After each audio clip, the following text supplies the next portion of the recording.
Welcome, everybody, to another edition of the We Love Finland podcast. My name is Tougie, joined by Mr. Endo Mills, and returning from the Holy Land himself, Mr. Finn for the win, is here back on the podcast. I'm happy. I'm happy. This is the first time in almost a month it's been the three of us here doing this podcast. Sin, you missed the last show. It was a hell of a show. Endo and I talked about chairs and all kinds of other random nonsense because not much had happened hockey-wise, but you're back and hopefully can save the day. How are you, my friend? Tired, jet-lagged, but otherwise pretty good. I understand the jet lag. We will talk a bunch about our trip because... damn it, I know you're still... I've been home for over a week now. I'm not over it. You've only been home for a couple of days. You're very much not over it, as you just said. And, hockey-wise, there really isn't that much to talk about post-deadline, but we will get your thoughts as well on the trade deadline because there were some big trades that broke for both of our teams while we were over there. A week ago, of course, Endo and I had Mr. Danny Webster on the podcast to go through our trade deadline special, and that was great, but I need to get your thoughts on a few of those deals. Before that, though, Endo Mills, how are you? I'm good. Never Fantastic. been better. Yeah. I'm slightly depressed that we lost last night in a beer league shootout. Because it was a 2-game series. I don't know why we didn't play 3 games instead. But we won the first game. They won the second game. Then we went to OT. Sudden death. Went through. No result. Shootout. It was like the 8th or 10th shooter, and I couldn't make the stop to go through. So our season's over. Unfortunately. Yeah, it's still bothering me. Why? But I mean... You're like the now Logan you know how Thompson. Logan Thompson...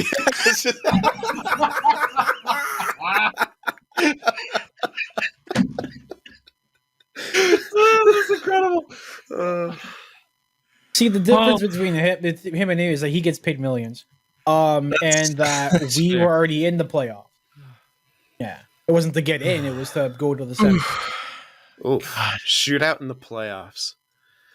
That's what we said. The reason why we're so upset is that they had an illegal roster with several guys who hadn't played the minimum amount of games. And then the worst part about it was there's a week next week where there's no games going on. There's a bye week. So it's like, why couldn't we just had a 3-game series, a best of 3, instead of having to squash it down into one game? You're not wrong.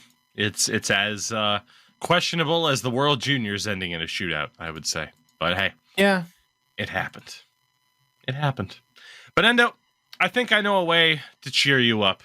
And that is by mentioning the lovely sponsor of this podcast, our friends at Manscaped.com.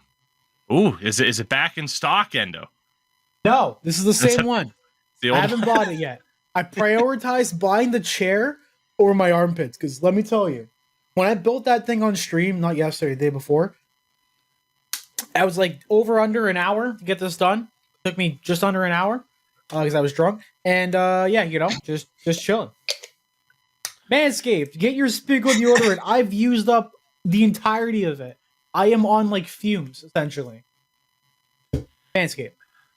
Yeah. So, of course, whether or not it is their lovely spherical deodorant, 0 residue, by the way. That's key. That's absolutely key. Don't want that clumpy nonsense.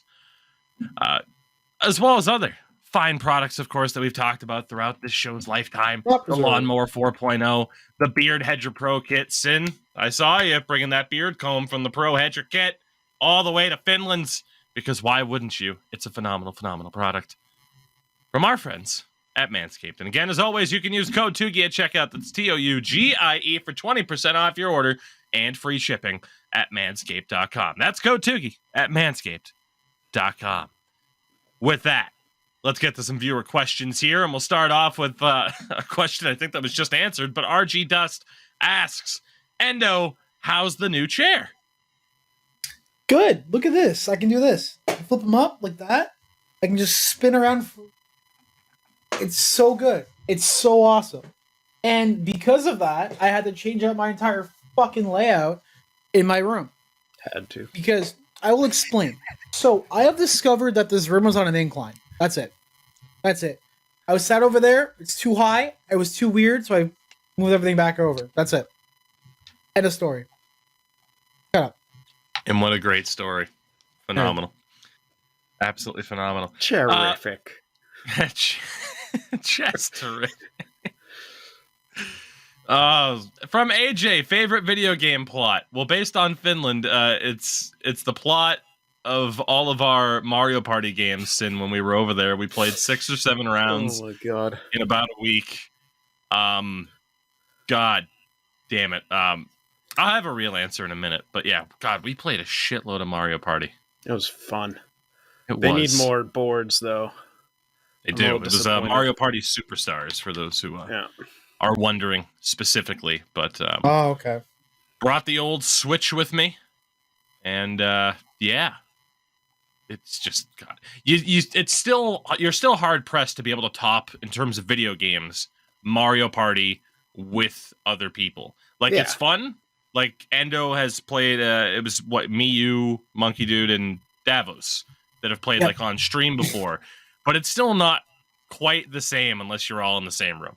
Yeah. Yeah, because you can directly look at the person and be like, "You stole my fucking star. What's your problem?" There's no delay. There's no like 10 milliseconds like latency on there.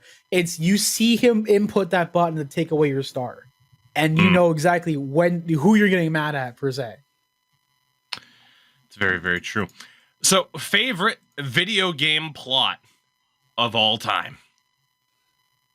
This is a loaded question. That's a tough question.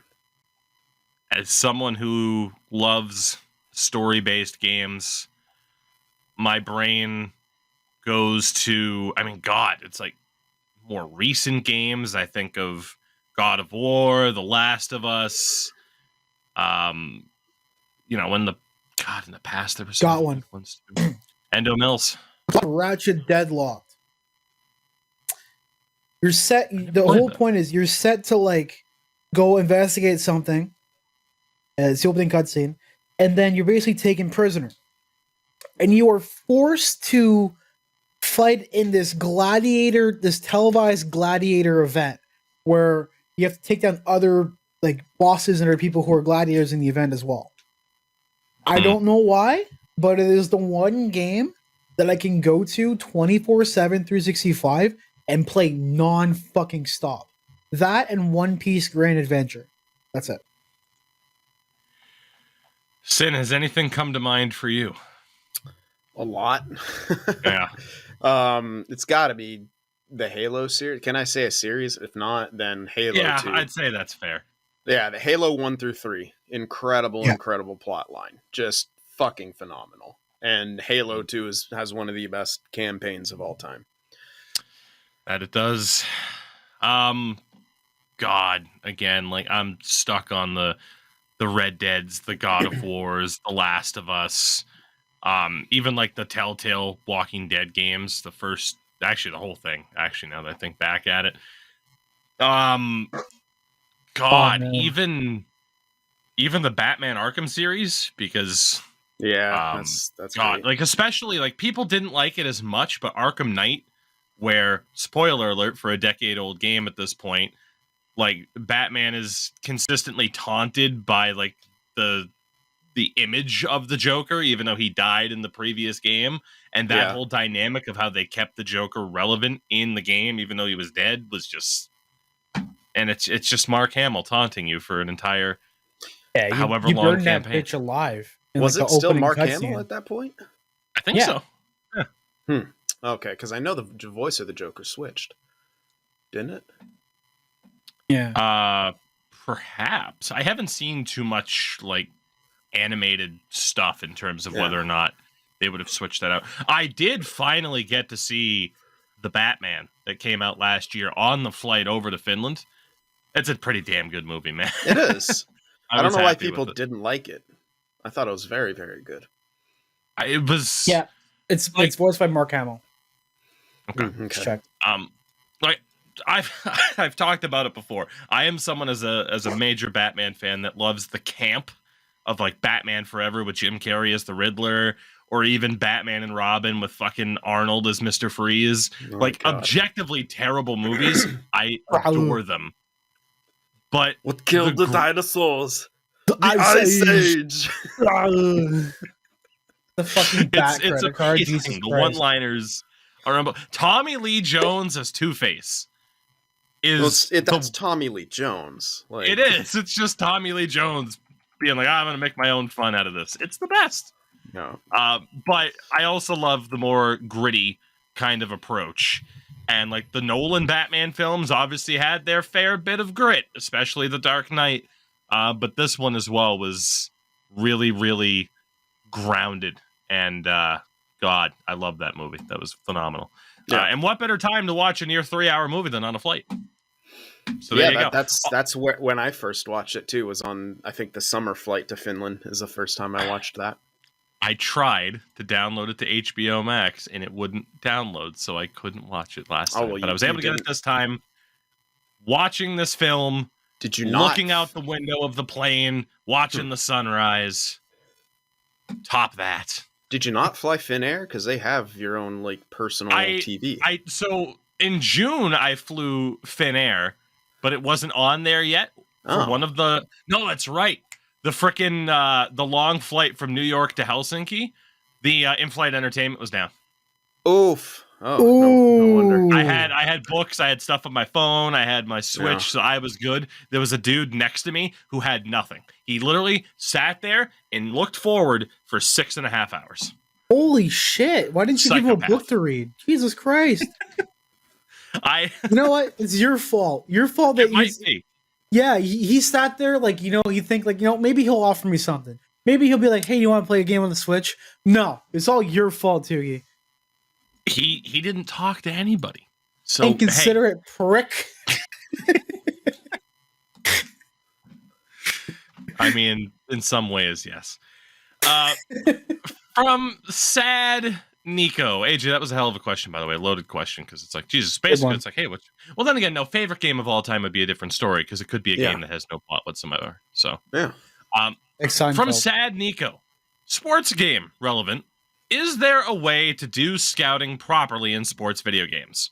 Example, in Madden NHL, we need to send scouts to certain leagues/areas to find out anything about a prospect, but in real life, it's easy to find highlights, stats, opinions of any prospect from qualified sources, and having your scouts be unsure about a prospect's strengths and weaknesses when finding film and analytics to determine that IRL is fairly easy. So, I'll reword this. I like scouting in NHL. I was going to say, how, if at all, would you improve scouting in, say, EA NHL franchise mode? Be able to set your auto scout to look for a specific thing. Like have your auto scout be set to always prioritizing potential in comparison. Yeah. That's really the only thing I'd change. Which at that point, it kind of goes to show that the system isn't necessarily working, in that that's the only thing that's really kind of viewed as important, right? Like in terms of like, oh, let me scout out this guy's position. It's like, who cares? Just how good is he going to be? I want the best player available. I'll make it work. Like there's really no need in that game to draft for need, nor is that really a viable strategy unless it's like at the top and you got two like medium elites that it's like, okay, they're going to be about equal. I can do whatever. Yeah. I do agree in a sense that it could be better. It is a very loaded question because I don't think you want to go too far into specifics, but kind of like you mentioned at the same time right now, there's really only one thing that matters when it comes to scouting players. So, I'm not sure. In real life, it is easy to find highlights and stats and stuff like that from qualified sources, but those qualified sources are often scouts who are there watching the games. So like it is still necessary to send people to league. So I'm sure maybe it was just worded weird and he didn't mean that teams don't send scouts to leagues and locations, because they absolutely do. And a lot of the info comes from those guys. Endo. There's one thing that I've noticed because I don't really do scouting in NHL games. I just don't really care. I just kind of free ball it and just pick a random name, or I put the scout at the beginning of the season. Oh, how's this guy gonna look? How's this guy gonna develop? Whatever. I check like once or twice. Um, I think the way FIFA does their scouting system is interesting.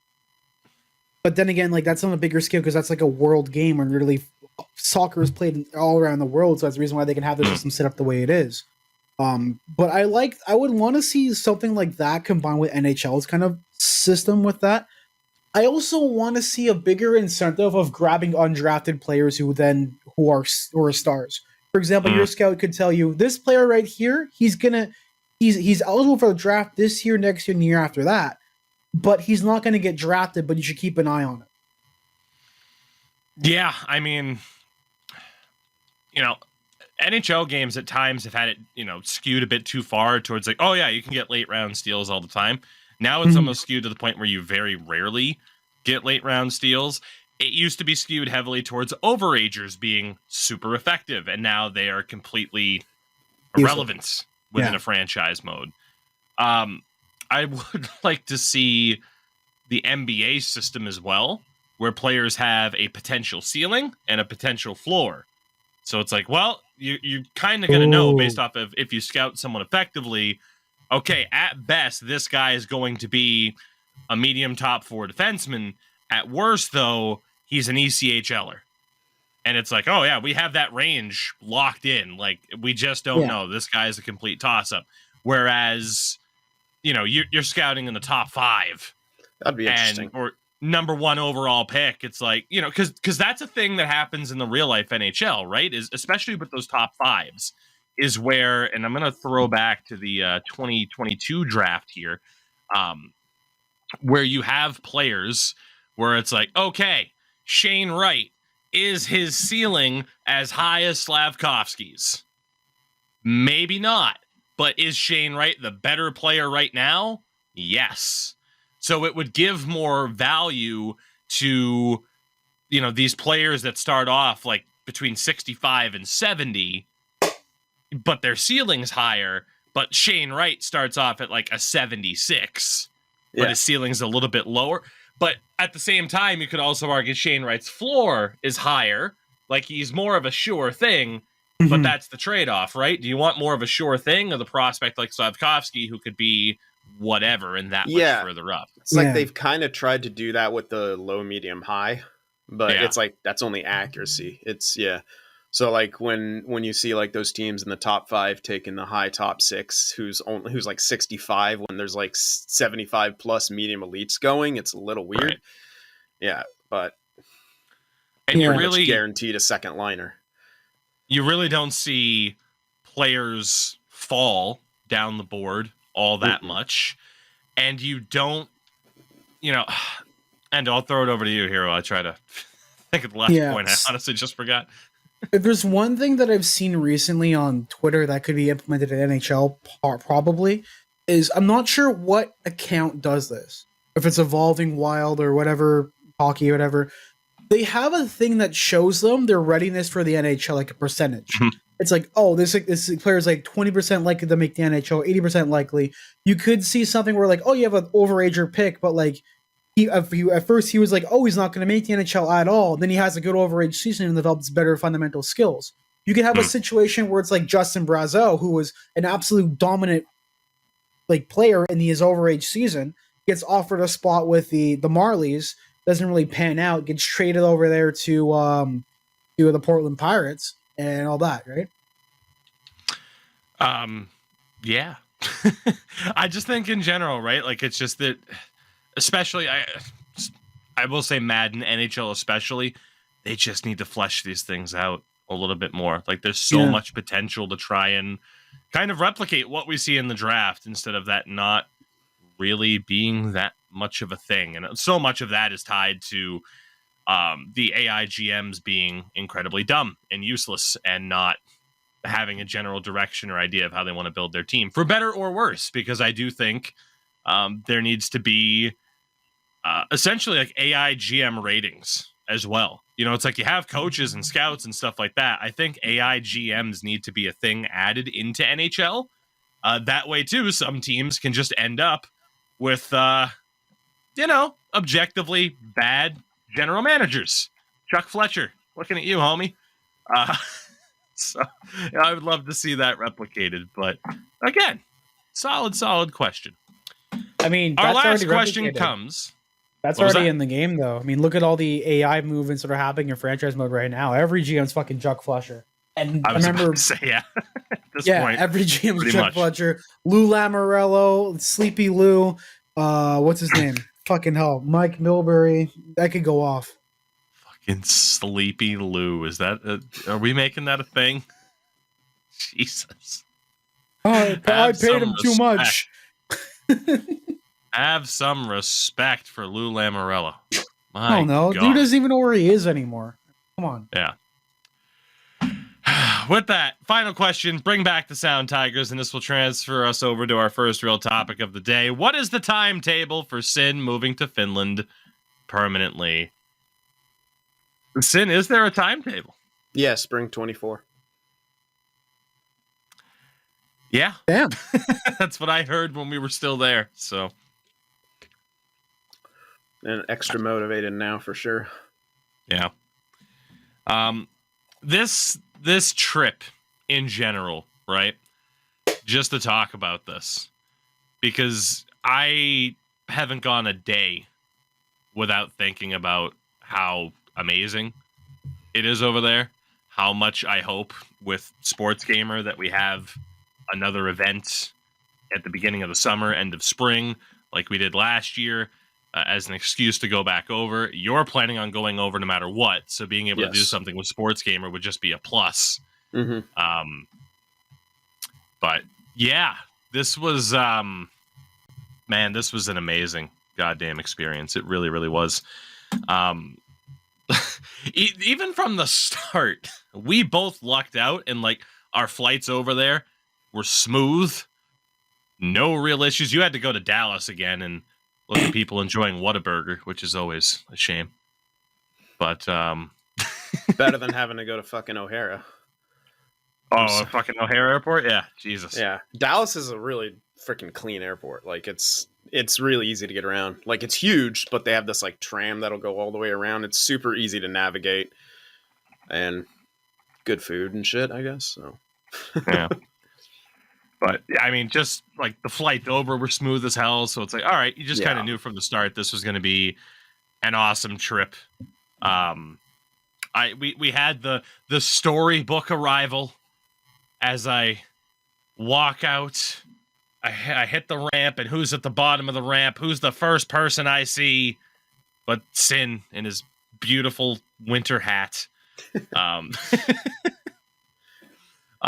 yeah, no, it was awesome, man. Right from the start, we had an Airbnb in one of the best spots we could probably have it. yeah, dude. Literally a 2-minute walk from the shoreline in a park with an amazing cafe located in this park that we went to 4 out of the 7 days, 5 out of the 7 days.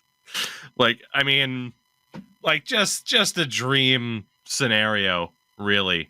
And God, yeah, I mean, just the obviously, whether it be just the different exploring around. I mean, I mentioned it a lot. Like my fiance was over there with me, which was great.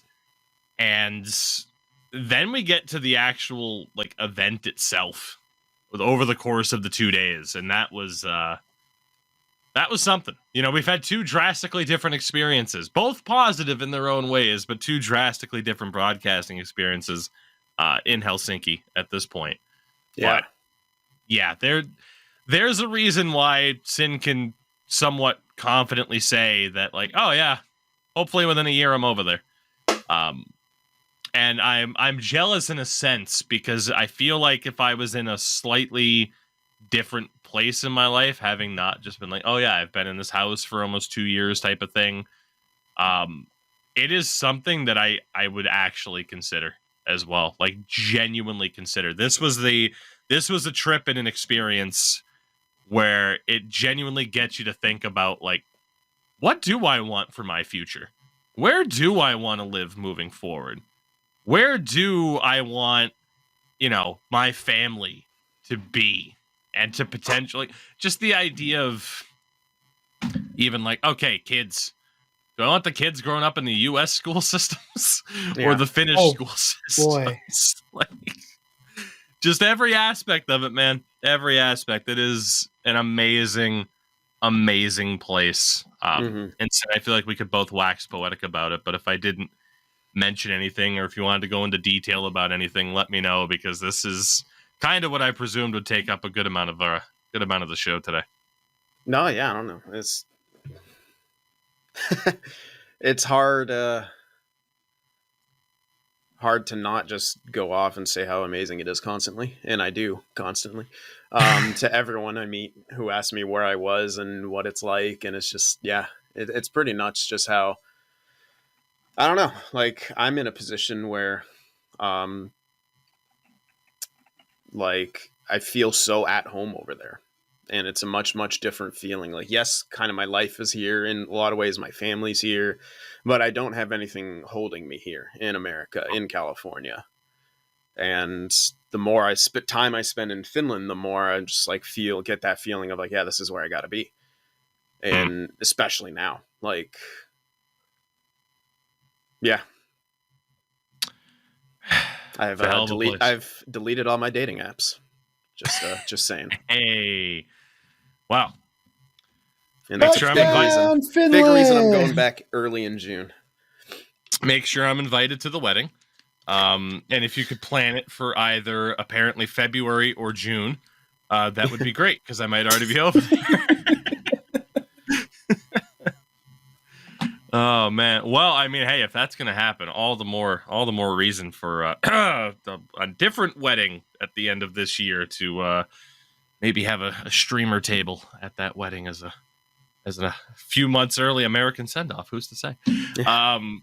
God. But yeah. So when we were also over there, right? Because again, we could sit here, just all the different aspects, talking about the event itself. Again, if people haven't checked it out, it is still the VOD is up there over the course of the 2 days, twitch.tv/sportsgamergg, for 2 just really awesome days at what was essentially a gaming expo at this big ass event center in Helsinki. That was just awesome. I don't even know. I don't even know where to start. Like, it's just that idea of like, hey, explain the experience and everything that you did. It's like, Jesus, how much time do you have? Yeah, and I know people, some of my, subscribers and stuff, like, yeah, do a VOD for us, but like, I find it so hard to do any of that there, because Same.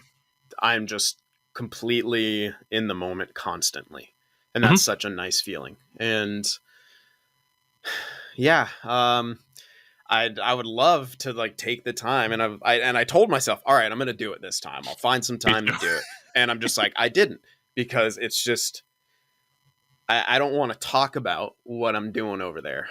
Like, I mean, I do, but it's just also, it's like, as much as I want to talk about it, I'm just so busy living it. Right. And yeah, so yeah, if you haven't gone, if you're out there and want to travel somewhere, check out the Nordics, especially if you're from America. Go see what life could be, and then fight the good fight when I'm gone. There you go. Oh man. I guess I have to take a trip over there in June, possibly. Huh? You do. You should, if you can. There you go. Man, even like, again, like, my fiance is a teacher, and obviously she starts looking up different things about this place, about Finland as a country, and it's like, oh, kids don't start really going to actual school until they're 6, so every day that we're out going to that park, it's just essentially like daycares where these kids are outside playing in the snow all day, just learning how to socialize without the pressure of having to really learn too much. And then you get the idea of like big standardized testing really isn't a thing until you're a teenager, compared to here where we are just, beating for the most part, beating the fun out of knowledge and learning out of Mhm. kids as early as we possibly can, because we do nothing but instill pressure on people to perform at an extremely high level. Everything about that fucking place. It's like, okay, this subject, how they do it over there versus how we do it here. It makes sense. And it is just that general thought of like, wow, it makes so much more sense. And again, I'm sure there'll be Finns, Swedes, whoever else, in those countries where they're just like, but this, and this. And yeah, every place is going to have its general negatives, but my God, just you don't necessarily want to say culture shock, because it's not like, oh, I'm out of my element. It's a shock, and it's like, yeah, this is how things should be. Why am I not here? And for Sin, it's going to be like, not too long until I am there. So, again, we could go on and on about this. But to that vlogging point, I felt the same way. I was like, you know what? I didn't do it in June. I'll sit there and just be like, oh, what's up? I'm in the airport. I got to do the shot of outside the window. We got to the airport and hey, there's Sin. No, I don't want to arrive at the airport holding my phone, walk up to Sin and hug you and like, oh, are we both in frame? Like, I just want to fucking live in the moment. There You're were gonna hate me then. Jesus Christ. There were multiple days. Number one, too, I don't want to look like a gigantic douche, more than I already do. But there were just multiple days too, where it's just like, oh, cool. Like, Sin's out exploring. Me and my fiance are out exploring. Just, there's no sense of like, oh, are we lost or anything like that. It's the most simple fucking city to navigate. And it's like, cool, let's just go look at cool shit and hang out. Again, there are certain aspects of it where it's like, well, if you're not in vacation mode, how much is it really going to feel that way still? I think it's going to feel like that 90% of the time, though, that we're over there. So Finland's fucking amazing. Sin, when we were over there, though, a lot of trades happened NHL-wise. Now, again, Endo and I last week had the chance to talk with Danny Webster about all of the deals. If there are any trades outside of your favorite team that you have any thoughts on, let me know. But in regards to the Sharks, there's essentially one big deal that we have to talk about, and that is trading Scott Reedy to the Dallas Stars for Jacob Peterson.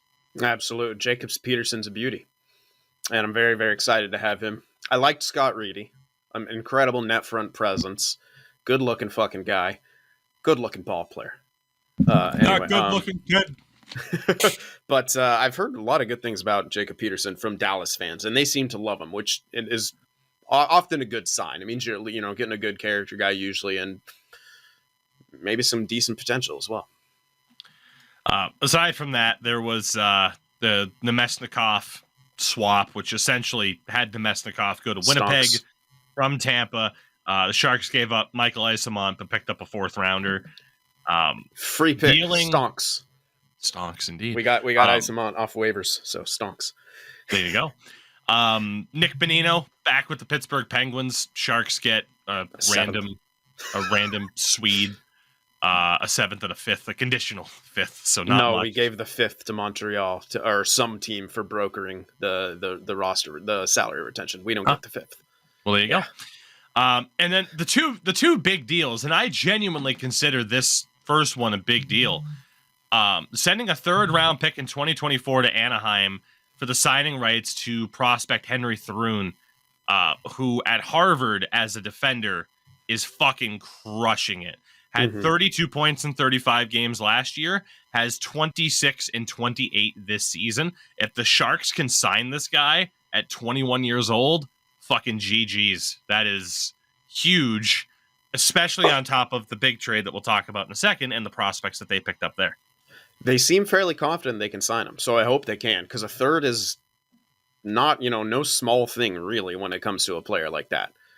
And we hope it's just that he didn't want to play in Anaheim, and not just, I don't want to go in California. Like, that would kind of suck.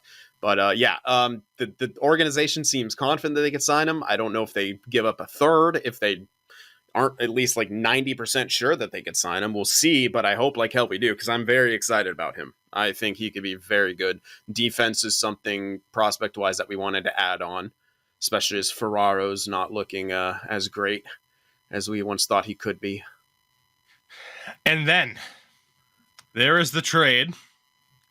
The night of Saturday, February 25th, we were back at our Airbnb after the World Finals that we covered. And we're both getting ready to go to bed. And then all of a sudden I look on my phone and I'm like, Sin, did you see this? Timo Meier. And then at least for this was like happened. 2 in the morning. This was like 1 or 2 in the morning over there. And I know we were both glued to our phones for at least the next hour before I'm like, all right, fucking, I'm going to bed. We'll see what this looks like in the morning. Yeah. The deal, after Scott Harrington was acquired on waivers by the Ducks from the Devils, the deal ended up being Timo Meier to New Jersey for as well as Zachary Iman, Santeri Hattaka, Timur Abragamov, and a 5th-round pick. To the Sharks, Andreas Janssen, Fabian Zetterlund, Nikita Ahatyuk, Shakir Mukhamadullin, a 2023 conditional first, a 2024 conditional second that could also be a first, and a 2024 7th rounder. What was the condition on the 23 first? I thought it didn't have one. The condition on the 2023 first is that if the pick is top 2, the Devils will transfer the 2024 instead. Yeah. Top and then 2 protected. Then the 2024 one is if the Devils make the conference finals and Meier plays in 50% of the games this year, or if the Devils make the conference finals next year, then it's another 1st-round pick. So there's a decent chance of 2 1st-round picks being in the deal, along with Mukhamadullin, who was a 1st-round pick not all that long ago, and then Ahatyuk, Zetterlund, and Janssen. Your initial reaction to this trade was one of disappointment and frustration. I hope you will not deny that. No. And you might not have to if that is still your viewpoint. How do you feel now about 2 weeks after this deal? I would being able to like kind of think of it. It's still disappointing in some ways, but fair. Because here's the thing: Janssen's a cap dump. He's 26. Yeah, I believe 28. Yeah. So he's not part of your long-term plan. He's a spot filler right now. So, okay. Zetterlund, maybe solid middle 6 guy. He's 24, I believe. 23. I'm close. The age. Yeah, if you're within 2 years, you're doing okay. Yeah, so he hasn't looked great so far, but it's easier for a more experienced guy like Janssen to adjust to a new system than it is for Zetterlund. But we're giving Zetterlund the opportunities. Here's the thing. Zetterlund's going to get crazy opportunities that he wouldn't get with the Devils. So he'll have that chance to really show that he's something cool. The 2 other prospects, very excited about Mook. And I don't know how to pronounce his full name yet. But yeah, I'm very excited about him. Big guy, offensive touch. He can skate well. That's pretty rare to find. So hopefully he pans out. What Greer kind of went for on this is like the thing of like, okay, you don't need just a bunch of elite talents. You need guys who can play everywhere. So he racked up quantity instead of quality. And while I am still disappointed that we didn't get one of the names of the Devils and that we I don't know, I feel like that's a rookie move to let them dictate what the fuck they're going to give up for an elite first line winger. Goal scoring winger, 40 goal guys. They don't grow on fucking trees. But the return isn't that bad. It's not egregious. We didn't get fleeced because, according to Twitter, every trade, one team gets fleeced no matter what. Right. Yeah, it's one of those where it's not going to be immediately clear. Yeah, I very much agree with that. It could work out really well because again, you're going to need those middle 6 guys.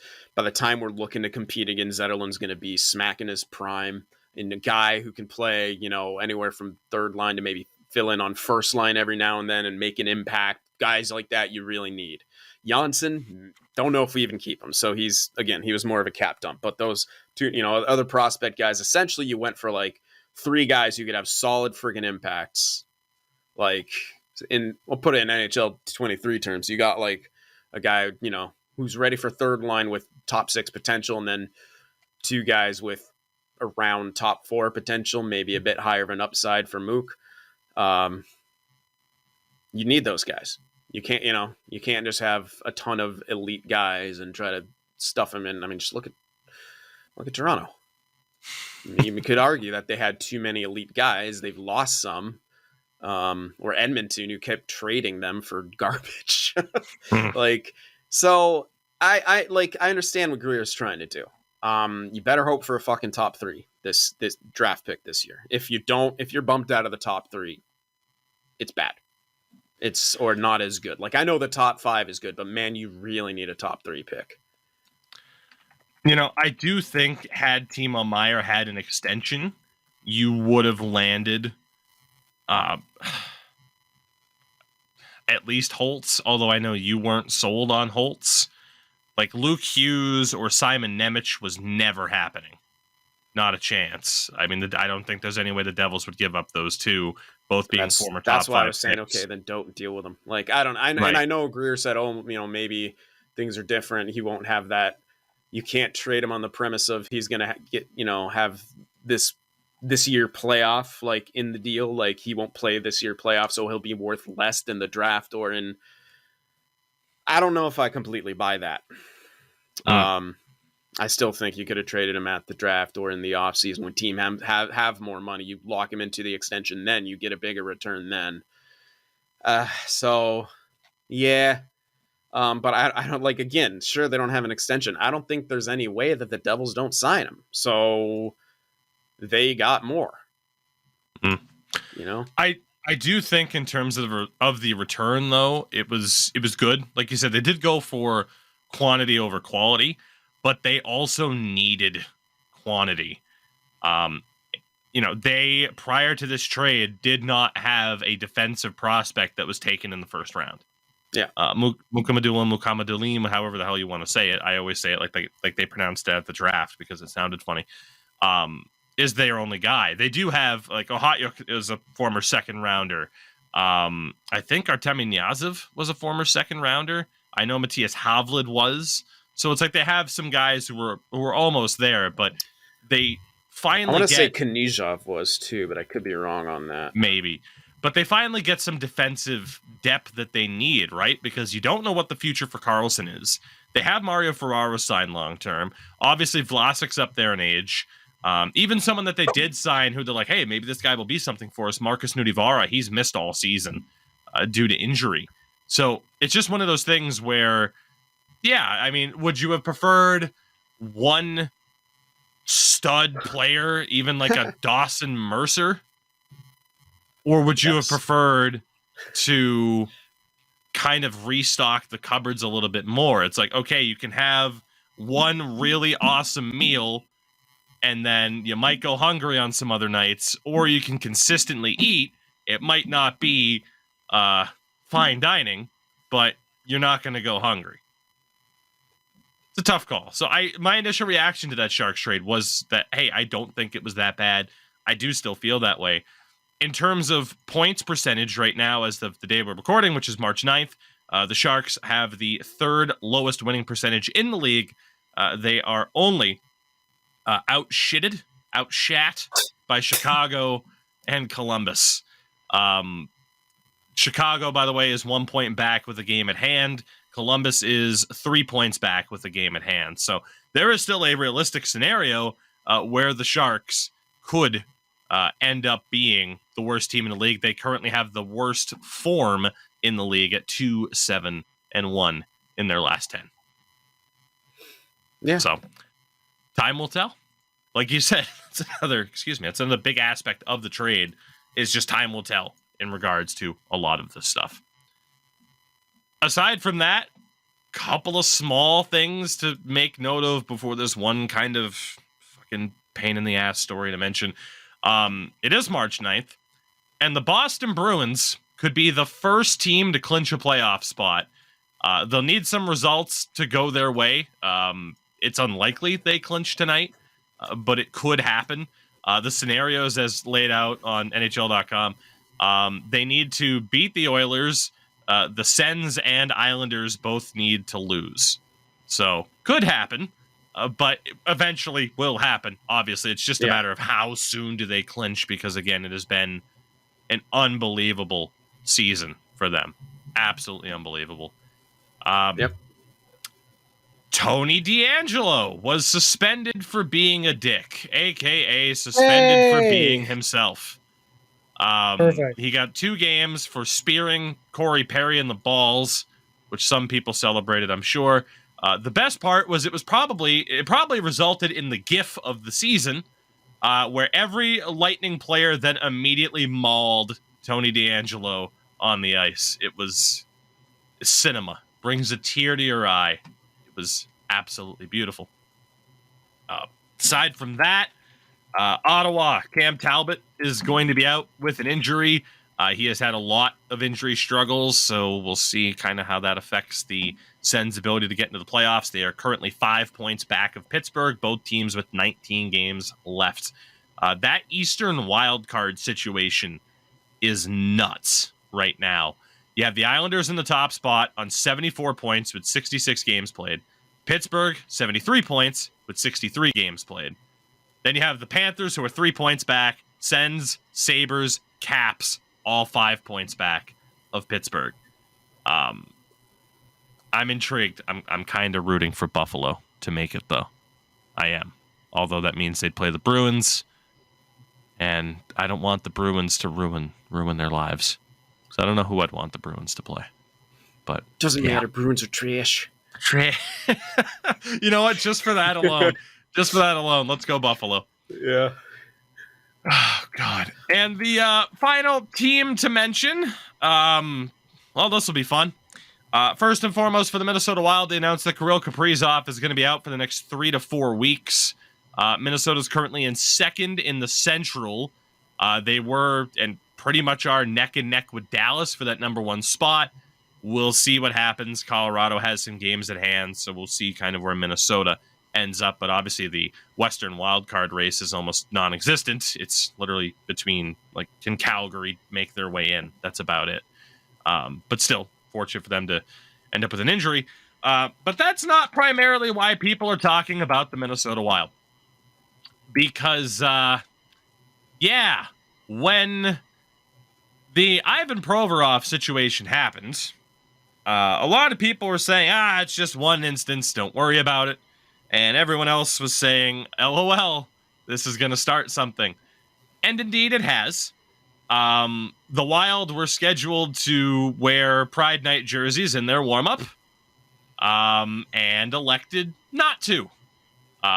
Michael Russo, who covers the Wild for The Athletic, said that he was told it was an organizational decision. It is worth noting, similar to the Flyers, the rest of what was scheduled to go on did happen. There was a tweet out there as well. For the handful of guys who are intolerant of initiatives like this, so many are true allies. John Merrill of the Wild and his wife Jess hosted 30-plus members of the LGBTQ plus community, had a post-game meet and greet, just like they did last season.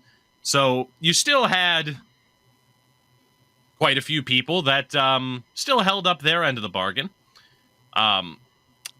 Mark Lazarus, who covers the Chicago hockey team, mentioned Connor Murphy, defender Connor Murphy, who said he expects all of his teammates to fully participate in Pride Night on March 26th, later this month.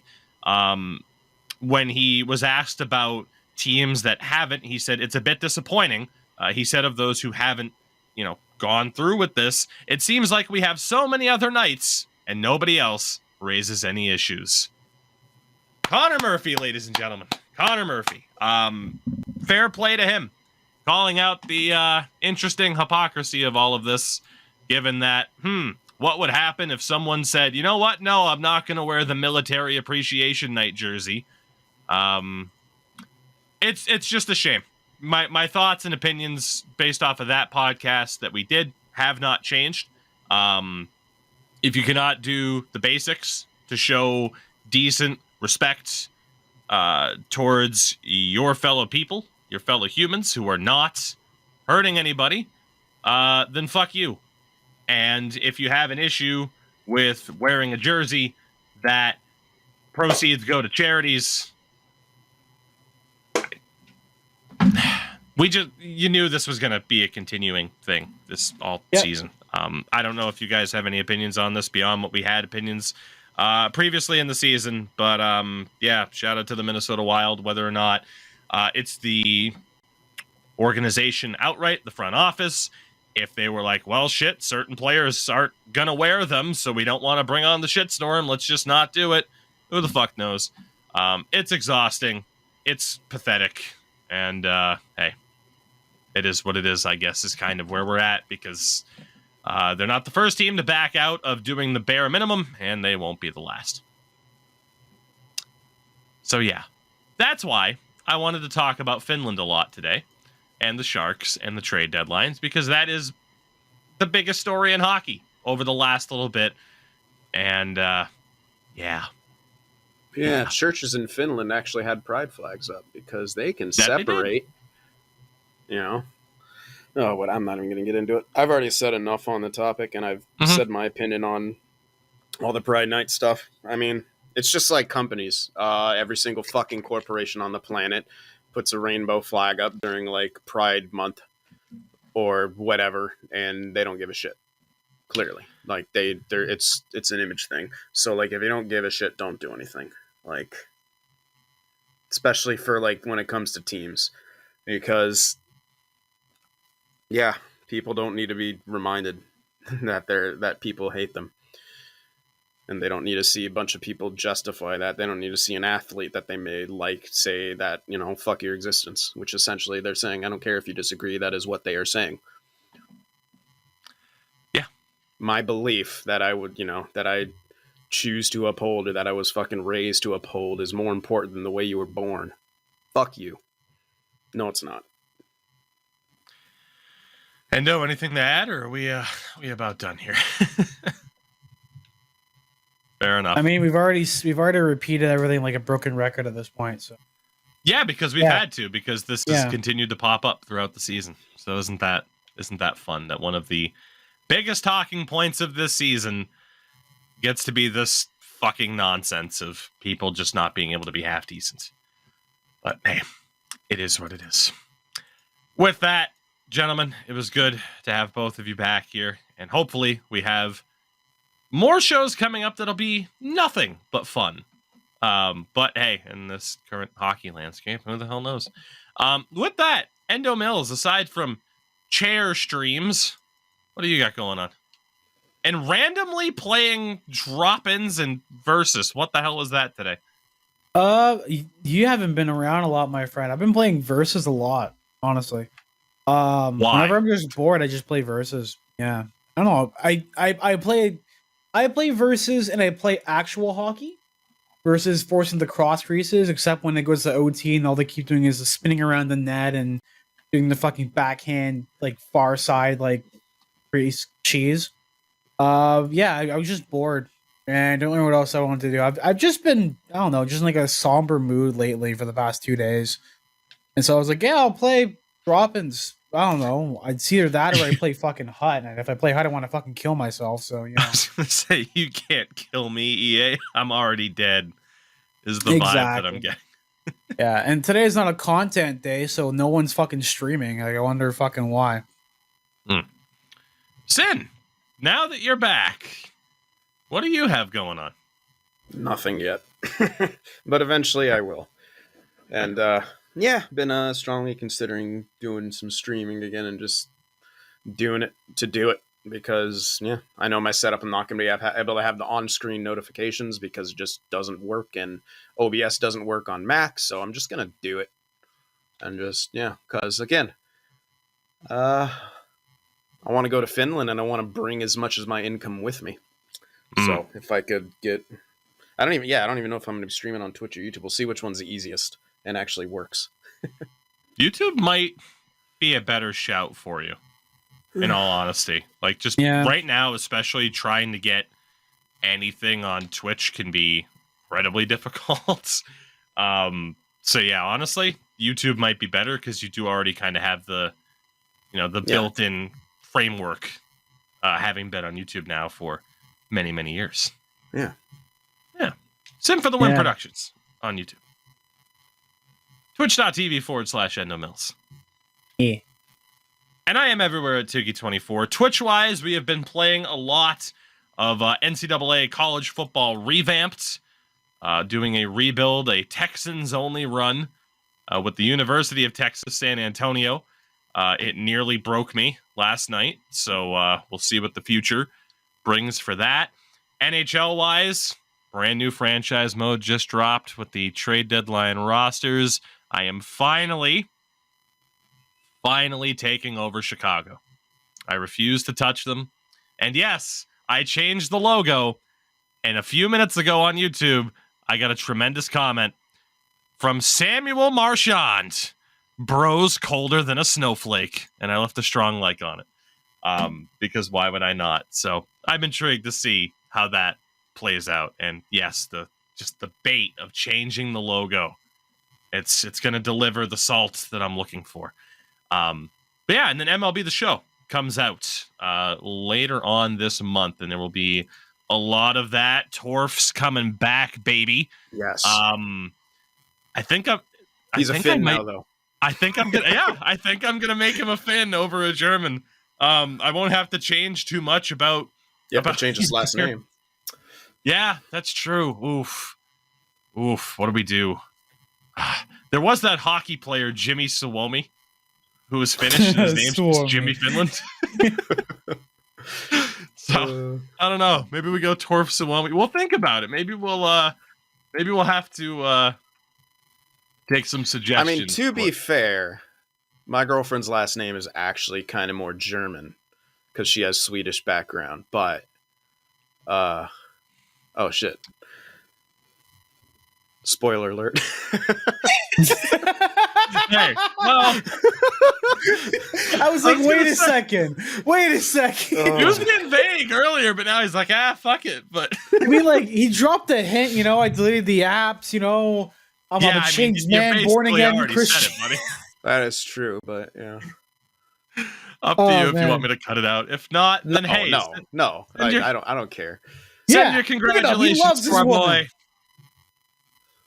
We all love our women's. I love.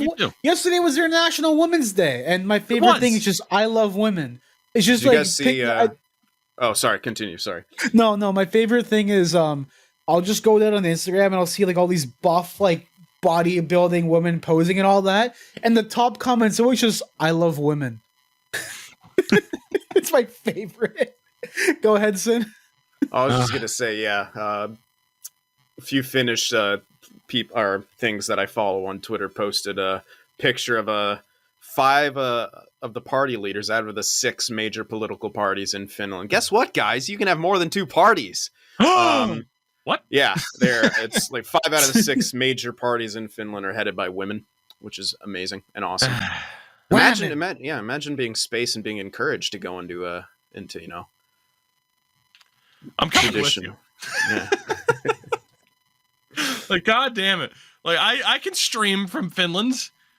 There's got to be a market for English, English-speaking teachers. They all speak English over there anyway. It's ridiculous. I was told, because I've been debating starting a TikTok talking about a bunch of, like, positive masculinity and, like, my mental health and sobriety journey and stuff like that. And then also, like, if I went to Finland or something like that, or in Finland, just fucking make content about how awesome Finland is, because Finns love that shit. Because no one knows what the hell, like, half the people I talk to, they don't even know where Finland is on a map. Rural American education. And Finns just love when you fucking hype up their country. Like, because it is a great country. And so I'm not on TikTok that much, but my fiance is, and yeah, she got to experience Finnish TikTok. And it's all just like, isn't this place fucking dope? Yeah. Like, that's all it is. And everyone's like, yes, it is. It's the best. They're just their own hype man. They're their own hype man. It's like, oh, dish. Oh, my God. A flag. Oh, it's going nuts.